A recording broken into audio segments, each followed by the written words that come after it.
ॐ विष्णुपादाय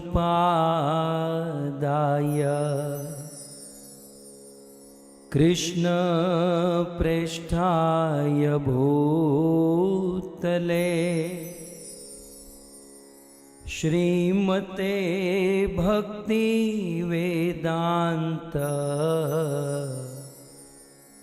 स्वामी इति नामिने।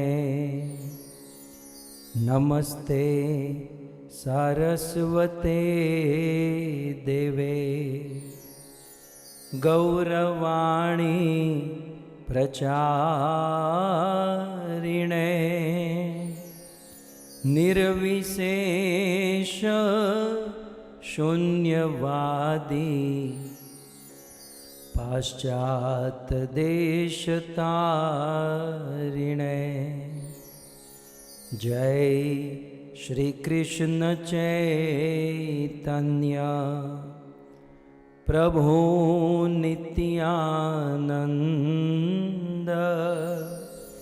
श्री अद्वैत गदाधर श्रीवासादि श्री गौर भक्तवृंद। हरे कृष्णा कृष्णा कृष्णा हरे हरे हरे राम राम राम हरे हरे। जगत गुरु श्रील प्रभुपाद की, श्री पुरुषोत्तम मास की। हरे कृष्णा। परम सौभाग्य, आज पुरुषोत्तम मास का चतुर्थ दिन है और आज हम पुरुषोत्तम मास के चतुर्थ अध्याय की कथा श्रवण करेंगे। गत सत्र में हमने सुना किस प्रकार से अधिक मास भगवान श्री कृष्ण के चरणों में पहुंचा, कृष्ण को शरणागत होकर बहुत सुंदर स्तुति किया और फिर भगवान अधिक मास को स्वयं अपनी तरह ही प्रभावशाली बनाते हैं, स्वयं अपनी शक्ति और वरदान प्रदान करते हैं। इवन भगवान ने यहाँ तक कहा कि मेरा नाम पुरुषोत्तम क्यों है, क्योंकि मैं गुणों में, ऐश्वर्य में, वैराग्य में, इन अनेक वस्तु में, पुरुषों में उत्तम हूँ और इसलिए मुझे पुरुषोत्तम कहते हैं। और हे अधिक मास, आज से मैं तेरा स्वामी हूँ, इसलिए तुम्हारा नाम भी पुरुषोत्तम मास होगा। और जो तुम्हारी भक्ति करेगा, इस महीने में जो अधिक भजन करेगा, उसे मुझ कृष्ण की कृपा प्राप्त होगी। श्रीमद् भागवत के एकादश स्कंध में एक बहुत सुंदर श्लोक नवयोगेश्वर मुनि कहते हैं कि जब कोई व्यक्ति भगवान श्री कृष्ण को शरणागत होता है, विशेष रूप से जब कोई भगवान की स्तुति करता है, भगवान का नाम लेता है, भगवत कथा सुनता है, तो भगवान आत्मद, आत्म माने अपने आप को ही, द माने ददाती, देना, भगवान अपने आप को ही प्रदान कर देते हैं। अब चतुर्थ अध्याय में भगवान श्री कृष्ण श्री द्रौपदी के विषय में बताते हैं। भगवान श्री कृष्ण द्रौपदी का जिक्र करते हैं, द्रौपदी के विषय में निवेदन करते हैं इस प्रकार से। पांचाली या महाभागा पूर्व जन्मनि सुंदरी कस्यचिद्विज मुख्यस्य पुत्री जाता सुमध्यमा, पुत्री जाता सुमध्यमा।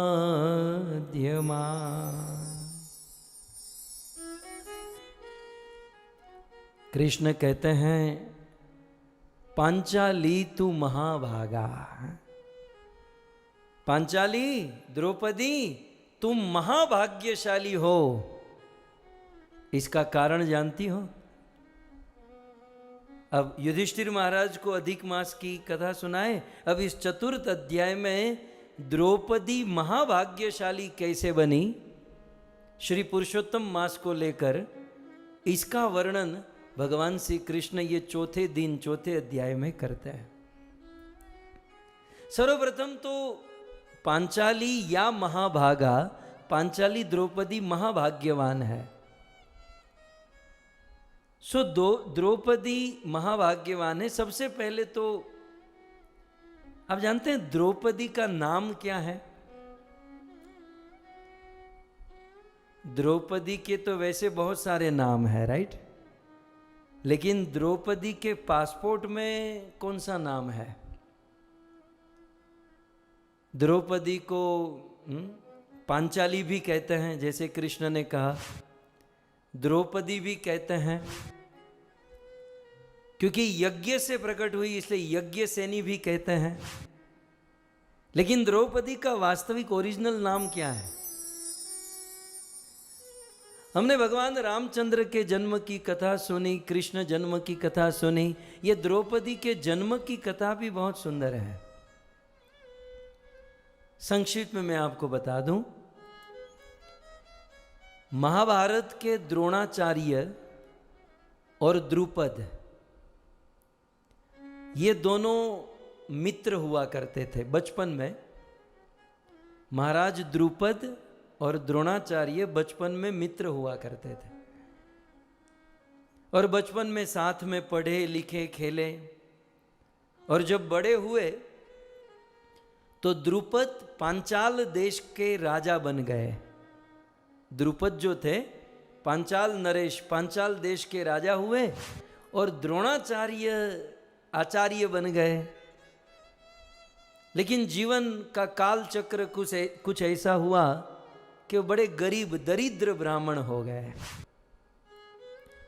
सो दोनों बचपन के मित्र द्रुपद पांचाल नरेश पांचाल राजा हो गए और द्रोणाचार्य गरीब ब्राह्मण हो गए। अब इतनी गरीबी द्रोणाचार्य के जीवन में कि रहने के लिए कुटिया नहीं, खाने के लिए भोजन नहीं। ऐसा वर्णन है कि द्रोणाचार्य का बेटा अश्वत्थामा मां को कहता था, मां मुझे दूध चाहिए। तो दूध तो था नहीं, वो चावल का सफेद पानी आता है ना, उसे ही दूध कहकर पिला देती थी। द्रोणाचार्य से यह दृश्य देखा नहीं गया।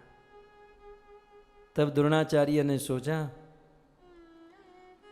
कि मेरा एक मित्र हुआ करता था द्रुपद, और आजकल वो पांचाल देश का राजा हो गया है। मैं उनके पास जाऊंगा तो इतनी तो कृपा कर ही देगा, खाने पीने की व्यवस्था तो हो जाएगी। सो द्रोणाचार्य पांचाल देश में द्रुपद राजा के पास पहुंचे। अब ये द्रुपद राजा तो राजा हो चुके थे और राजा एक्चुअली बिजी भी होते हैं, और कभी कभी ध्यान न रखा जाए तो ये पद और पोस्ट का बहुत बड़ा अभिमान भी हो जाता है। सो द्रोणाचार्य द्रुपद राजा की सभा में जाकर बैठे और मन में एक्सपेक्टेशन था कि अभी मुझे मित्र कहकर गले मिलेंगे, जैसे कृष्ण सुदामा को मिले, और मेरी जो दुख है दारिद्र्यता है दूर करेंगे। लेकिन द्रुपद राजा ने द्रोणाचार्य को कुछ देने की बात तो दूर रही, उसके सामने भी नहीं देखा। सभा में आए, दृष्टि गई द्रोणाचार्य के ऊपर, लेकिन अब मित्र को मिलना चाहिए, गले मिलना चाहिए, कहना चाहिए, पूछना चाहिए, लेकिन सीधे अपने सिंहासन पर बैठे और बिजी हो गए। अब क्या करे, द्रोणाचार्य एक तो आचार्य है, ब्राह्मण है, कुछ मांगते नहीं। लेकिन जब मित्र ने ध्यान नहीं दिया तब स्वयं द्रोणाचार्य ही खड़े हुए। गरीबी क्या नहीं कराती। स्वयं द्रोणाचार्य खड़े हुए और अपने मित्र द्रुपद राजा को कहा कि याद है, मैं आपके बचपन का मित्र हूं। और इतना सुनकर ही द्रुपद राजा को क्रोध आ गया और भरी सभा में द्रोणाचार्य का अपमान कर दिया। अरे फक्कड़, भिखारी, दरिद्र, पांचाल देश के राजा को अपना मित्र कहने में तुझे लज्जा नहीं आती? अरे मित्रता बराबरी में होती है। कहां मैं पांचाल देश का राजा और कहां तू जंगल का, वन का भटकता हुआ फक्कड़ बाबा। इस प्रकार से द्रुपद राजा ने द्रोणाचार्य का अपमान कर दिया और ऐसा अपमान किया कि बड़े दुखी होकर, एक तो द्रोणाचार्य दुखी थे ही दरिद्रता के कारण, और ऊपर से अधिक इस प्रकार से मित्र से जब ताने मिले तो अधिक दुखी हो गए। द्रोणाचार्य आए वापस और फिर वो तो कौरव और पांडवों के गुरु बन गए। आप जानते हैं ना, कौरव पांडव द्रोणाचार्य से विद्या ग्रहण किए। जब विद्या समाप्त हुई तब अर्जुन ने कहा, गुरुदेव आपने मुझे गांडीव पकड़ाया है, मुझे दुनिया का सर्वश्रेष्ठ धनुर्धर बनाया है, ये अर्जुन आपको गुरु दक्षिणा में क्या दे सकता है बताइए। तब द्रोणाचार्य को वो द्रुपद की याद आई। बोले तू मेरा चेला है और तू मुझे कुछ देना चाहता है ना, तो पांचाल नरेश महाराज द्रुपद ने मेरा बहुत अपमान किया था, इसलिए तुम एक काम करो, द्रुपद राजा के साथ युद्ध करो और उसे जीत लो। तुरंत अर्जुन को कहां देरी, गुरुदेव की आज्ञा हुई और अर्जुन अपने रथ पर सवार हुए, पांचाल देश में गए, द्रुपद राजा के साथ युद्ध किया और महाराज द्रुपद को द्रोणाचार्य के चरणों में लाकर सौंप दिया। अर्जुन यूं ही द्रोणाचार्य का प्रिय नहीं बना, अर्जुन ने बहुत बड़े बड़े काम किए। सो अब द्रोणाचार्य और द्रुपद राजा द्रोणाचार्य के चरणों में है, बंदी बने हुए हैं, अर्जुन ने जीत लिया है। तो क्या करूं गुरुदेव अब इसका? द्रोणाचार्य ने कहा कि द्रुपद को कहा कि द्रुपद राजा, अब तो तू राजा रहा नहीं, तेरा राज्य अर्जुन का अर्थात मेरा हो चुका है, जा मैं तुझे मेरा आधा राज्य भीख में देता हूं। द्रोणाचार्य ने द्रुपद का पूरा राज्य ले लिया और फिर आधा राज्य बोले मैं तुझे दिया, जा तू वापस चला जा। लेकिन सुन, अब उस पांचाल देश का आधा राजा मैं हूं, आधा तू है, अब हो गई बराबरी। अब मित्रता के विषय में क्या कहना है तेरा? तूने ये कहा था ना कि मित्रता बराबरी में होती है, अब हो गई ना बराबरी, चल जाए यहां से। इस प्रकार से महाराज द्रुपद का बड़ा अपमान हुआ और वे वापस आए हैं। जब द्रुपद वापस आए तो उनके अब आधे पांचाल देश के तो राजा हो चुके थे, लेकिन उनके मन में बड़ा प्रतिशोध था कि मैं द्रोणाचार्य से कैसे प्रतिशोध करूं, मैं कैसे बदला लूं, और अंदर से वो आग जल रही थी। इसलिए उन्होंने एक बहुत बड़ा यज्ञ किया। सो प्रतिशोध लेने के लिए महाराज द्रुपद ने पांचाल देश में यज्ञ किया और उस यज्ञ से सर्वप्रथम एक पुत्र प्रकट हुआ, जिस पुत्र का नाम हुआ धृष्टद्युम्न। और फिर उस यज्ञ से एक कन्या प्रकट हुई। महाराज द्रुपद ने यज्ञ किया और उस यज्ञ से एक कन्या प्रकट हुई। यज्ञ से कन्या प्रकट हुई, इसलिए उसे प्रथम नाम दिया गया याज्ञसेनी। यज्ञ से प्रकट हुई इसलिए याज्ञसेनी। ये और कोई नहीं, ये द्रौपदी थी।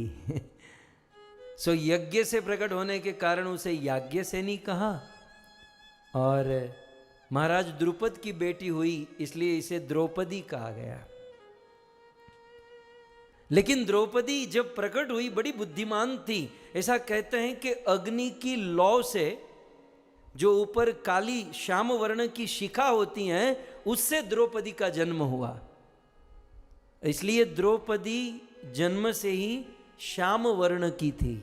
लेकिन जन्म जिस दिन हुआ ना, द्रौपदी के मन में बहुत अफसोस हुआ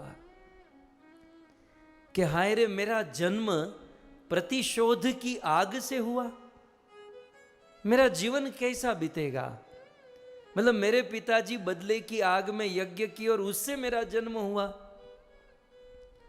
तो इससे द्रौपदी के मन में एक अभाव था, दुख था। तब महाराज द्रुपद ने, जो आजू बाजू में ऋषि मुनि बैठे थे, उनको कहा कि ये सुंदर कन्या प्राप्त हुई है, आप इसका नामकरण कीजिए। यज्ञ से प्रकट हुई इसलिए याज्ञसेनी, लेकिन ये उनका लीगल नाम नहीं है। द्रुपद की बेटी माने द्रौपदी, ये भी लीगल नाम नहीं है। पांचाल देश की राजा की कन्या माने पांचाली, ये भी लीगल नाम नहीं है। लीगल नाम अब ऋषि मुनियों ने रखा। बोले महाराज, आपकी बेटी अग्नि की शिखा से प्रकट हुई है, ये श्याम वर्ण की है, इसलिए हम आपकी बेटी का नाम रखते हैं कृष्णा।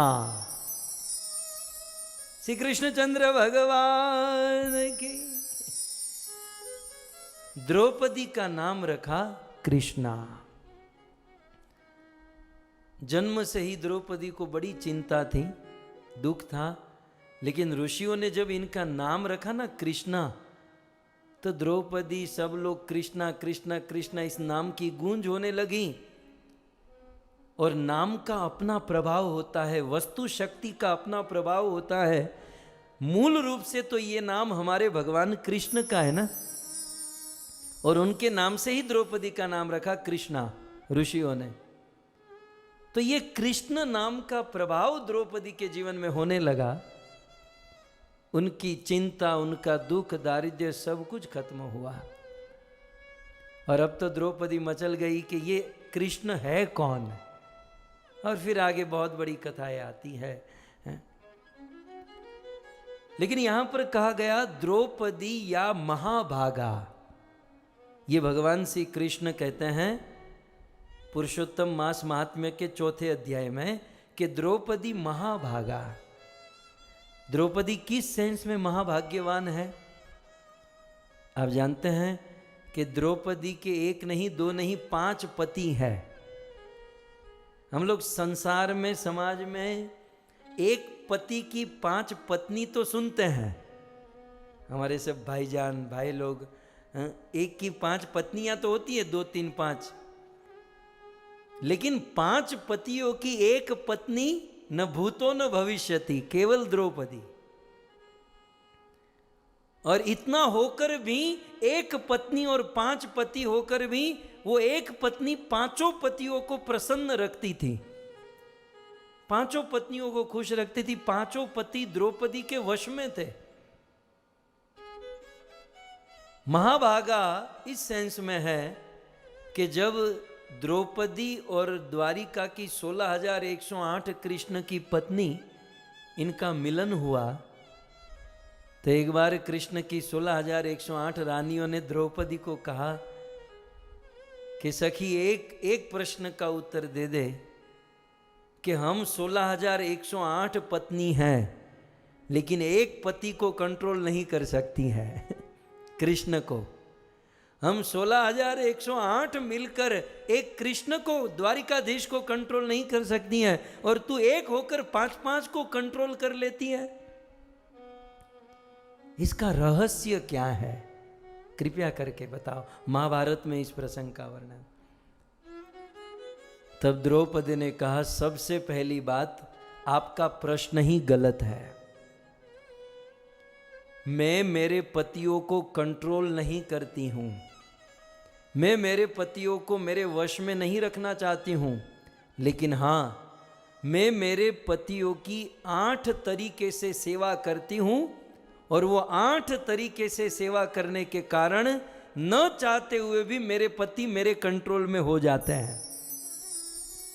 मैं कोई कंट्रोल करना नहीं चाहती, मेरी ओर से तो एक ही है कि मैं सेवा करूं, और सेवा करते समय मैं 8 वस्तु का ध्यान रखती हूं, और वो 8 वस्तु का ध्यान रखते हुए पतियों की सेवा करती हूं, जिससे पति ही मेरे कंट्रोल में आ जाते हैं, न चाहते हुए भी वो मेरे वश में हो जाते हैं। तब द्वारिका की पत्नियों ने कहा, तो वो 8 वस्तु बता दो। आप लोग भी कहोगे ना, वो 8 चीज बता दो। सब कुछ यहां थोड़ी बता देंगे यहां बता देंगे तो फिर आगे नहीं बढ़ पाएंगे। लेकिन हाँ, द्रौपदी वो 8 तत्व को ध्यान में रखते हुए अपने पति की सेवा करती हैं, जिससे उनके पति उनके वश में हो जाते हैं। तो कुल मिलाकर यहाँ पर उस महाभाग द्रौपदी के विषय में भगवान श्री कृष्ण कहते हैं कि पांचाली या महाभागा। और ये पांचाली द्रौपदी महाभाग्यवान कैसे हुई, तो उनके पूर्व जन्म की कथा सुनाते हैं कि ये द्रौपदी पूर्व जन्मनी सुंदरी। द्रौपदी पूर्व जन्म में एक सुंदर कन्या थी। कस्यचित द्विज मुख्यस्य, इस जन्म में क्षत्रिय के घर पर जन्म हुआ है, लेकिन पूर्व जन्म में द्रौपदी का एक ब्राह्मण की कन्या के रूप में जन्म हुआ था। यहां पर नाम नहीं दिया गया, लेकिन यदि आपकी जिज्ञासा हो तो उस ब्राह्मण का नाम है मेधा ऋषि। मेधा ऋषि की कन्या के रूप में पूर्व जन्म में द्रौपदी का जन्म हुआ।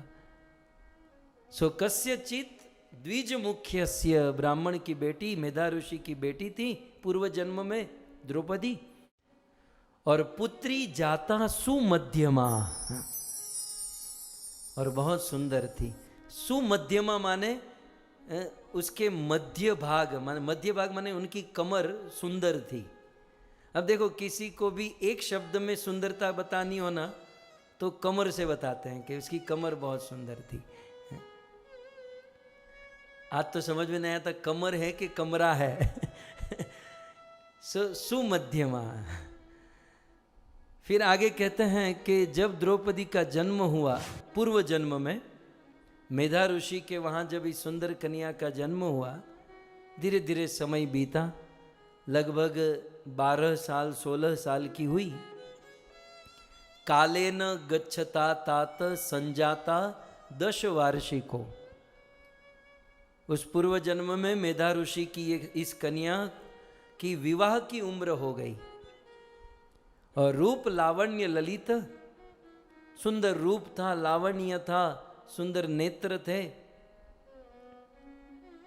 और धीरे धीरे कितने गुण आए, तो कहते हैं चातुर्य गुण संपन्ना, बड़ी चतुर थी, अनेकों गुणों से संपन्न थी। पितृर एकेव पुत्रिका, अपने माता पिता की बात को मानती थी। आज की लड़कियों की तरह नहीं, पेरेंट्स की बात को मानती थी। वल्लभातीव, अपने माता पिता को बहुत प्रिय थी। पठिता गुण सुंदरी, पढ़ने में भी बहुत एक्सपर्ट थी। कहते हैं कि वह मेधा ऋषि की ये कन्या माने द्रौपदी पूर्व जन्म में साहित्य कला में कुशल थी, नीति में, चाणक्य नीति आदि नीतियां होती उसमें भी कुशल थी, पाक कला में, भोजन बनाने में कुशल थी। मानो पृथ्वी की लक्ष्मी थी, साक्षात लक्ष्मी के समान श्रेष्ठ गुण वाली थी मेधा ऋषि की वह कन्या।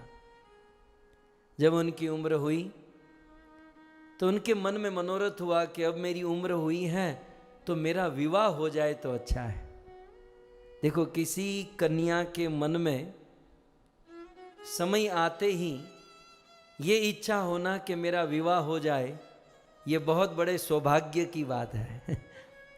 आजकल इस जमाने को क्या हो गया, मैं जहाँ जाता हूँ वहाँ पेरेंट्स की यही कंप्लेंट होती है कि मेरे बेटे को मनाइए, मेरी बेटी को मनाइए, ये शादी करना नहीं चाहते हैं।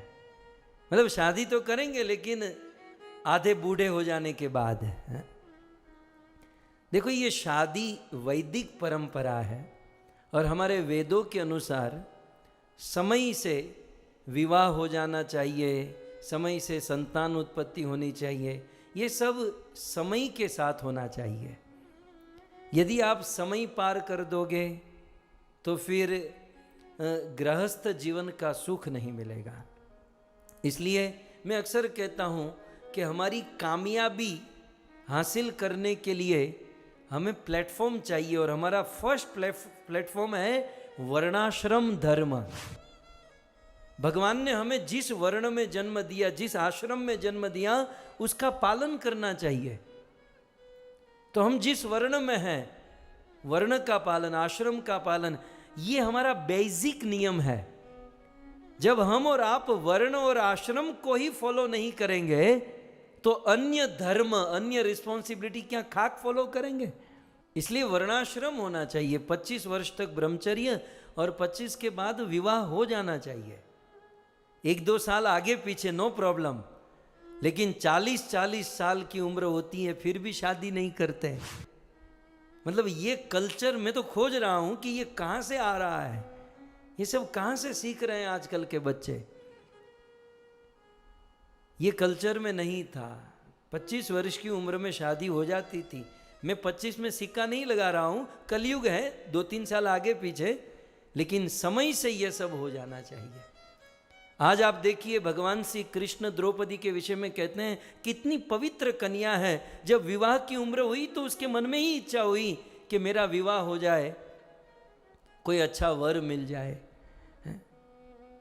और उस समय उनके पिता मेधा ऋषि एक बहुत सुंदर वर खोजने के लिए घर से निकल पड़े। उस जमाने में आजकल जैसा थोड़ी था, वेबसाइट में डालकर देख लो, ईमेल में देख लो, फेसबुक में देख लो, खोजना पड़ता था। और इतनी सुंदर कन्या, तो कोई अच्छा वर खोजना होगा। अब देखिए कि वो मेधा ऋषि उस अच्छे वर को खोजते खोजते खोजते एक गांव, दूसरा गांव, तीसरा गांव, गांव के गांव पार करते करते दूर चले गए। और अचानक क्या हुआ, उनके शरीर में एक रोग आ गया, एक दारुण भीषण। अब दूल्हा तो नहीं मिला, दूल्हा नहीं मिला, लेकिन दारुण रोग मिल गया। इतना भयंकर रोग कि अब वो घर की ओर वापस लौटे, घर तक नहीं पहुंच पाए, मार्ग में ही उनकी मृत्यु हो गई। यह खबर उनकी कन्या को मिली, वह दौड़ कर आई, लेकिन मार्ग में उनकी मृत्यु द्रौपदी की गोद में, पूर्व जन्म में उनके पिता मेधा ऋषि ने प्राण त्याग दिए। लेकिन मुझे ये बात बहुत अच्छी लगी, प्राण त्यागते समय उन्होंने भगवान का स्मरण किया। प्राण तो हम सबको त्यागना है, लेकिन मरते समय कुछ इस प्रकार से स्मरण हो जाए। गोविंद विश्वेश जगन निवास दामोदराधार चराचराणाम श्री सत्यभामा लय चक्र पाणे मां पाहि देवे जगन्निवास।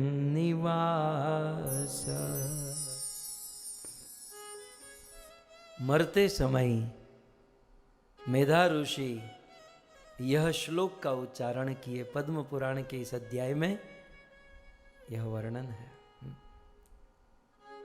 किसी एक संत ने बहुत सुंदर कहा कि मेरी प्रशंसा मत करना, मेरे ऊपर कोई अच्छी बुरी कमेंट मत देना, मैं कैसा हूं ये जब मैं मरूंगा तब पता चलेगा। आज तो आप बड़ी प्रशंसा करते हो, ये हैं, इतने हैं, महान हैं, लेकिन मेरा जीवन कैसा बीता ये तो मृत्यु के समय पता चलेगा। मृत्यु के समय यदि प्रभु का स्मरण हुआ कुछ इस प्रकार से, हैं, गोविंद विश्वेश जगत निवास दामोदर आधार चरा चराणाम श्री सत्यभामा आलय चक्र पाणे, तो मेधा ऋषि, इससे ये प्रतीत होता है कि भगवान के भक्त थे, जीवन भर भजन किए और प्राण छूट गया, भगवत धाम को प्राप्त हुए।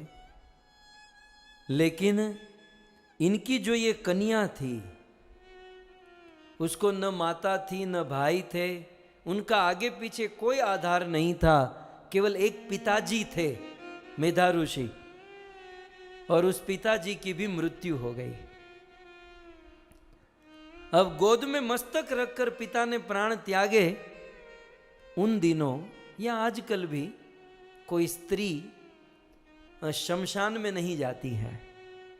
अब पिताजी की मृत्यु हो गई, उसको शमशान में कौन लेकर जाए, उनकी अंत्येष्टि क्रिया कौन करे।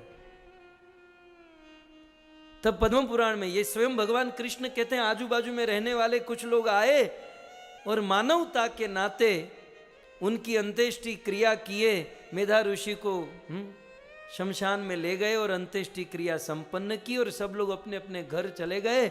और उस निर्जन वन में वह कन्या बिलख रही है, रो रही है, तड़प रही है, अब मेरा क्या होगा, मेरा विवाह भी नहीं हुआ, न पति के रूप में कोई आश्रय, न पिता के रूप में कोई आश्रय, क्या होगा क्या होगा। इस प्रकार से द्रौपदी, पूर्व जन्म की द्रौपदी रो रही है, बिलख रही है। लेकिन तुरंत भगवान श्री कृष्ण कहते हैं कि जब वो कन्या रो रही थी, उस समय एक साधु, एक संत वहां पर आया। संत तो संत होता है ना। नारद देखा विकल जयंता, लागी दया कोमल चित संता। संतों के हृदय में दया होती है। संत आए और उनकी संगति से क्या कमाल हुआ है, भगवान श्री कृष्ण सुना रहे हैं। बात सत्य है। श्री चैतन्य महाप्रभु भी कहते हैं कि ब्रह्मांड भ्रमिते, हम लोग पुनरपि जननम पुनरपि मरणम, 84 लाख के चक्कर में भ्रमण करते जा रहे हैं, कभी गाय, कभी बैल, कभी गधा, कभी कुत्ता, कभी ये कभी वो,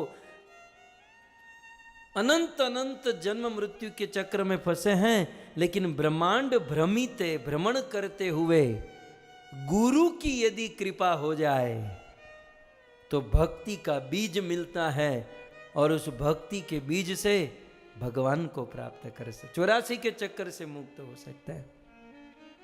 भ्रमिते भ्रमिते यदि साधु वेद पाए, यदि साधु रूपी कोई वेद मिल गया तो ये पिशाची रूपी माया से हम मुक्त हो जाएंगे।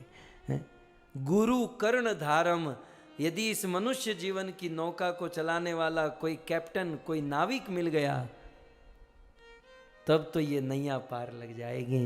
वैसे वह कन्या निर्जन वन में रो रही थी, बिलख रही थी, और उस समय ये साधु आए।